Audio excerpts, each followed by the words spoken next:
Hi everybody, Robin Cunningham. Welcome back to Ask NCM. One of the questions this month was, are you hearing any great ideas on employee retention? Huge subject.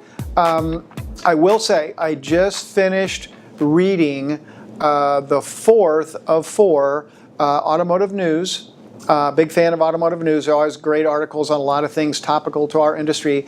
4 different issues in a row on essentially hiring, retention, probably 20 total articles in total. But, you know, if you want to know the thrust of them, the things that are working, and I'm seeing this past year, particularly in our GSM classes or GM classes, I was trying to find out what things that were working for our clients now on retention. And finally, the dealerships that are putting more emphasis on training, whether it's with us, you might expect me to say, or really their own internal training.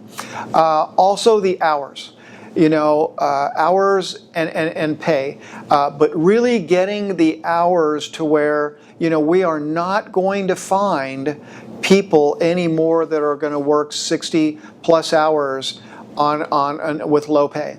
And so when you put the combination of training together with realistic hours and with fair pay, and fair pay doesn't necessarily mean high pay. There's a trade-off between hours worked and pay plans. And yet, again, I sometimes talk about personnel productivity. If we put the training in to affect personnel productivity, then we have more trust and confidence, and we can give our people the kind of hours they need to be refreshed when they're there and refreshed in order to go home, spend time with their family or their own hobbies, and come back refreshed. And then we can have pays that works this. You know, most of us who've been in the business a while, that's just something we overcame. But I've often said that, you know, the statistic out there is 80% of people who start in our business in car sales anyway are out of the industry in 18 months.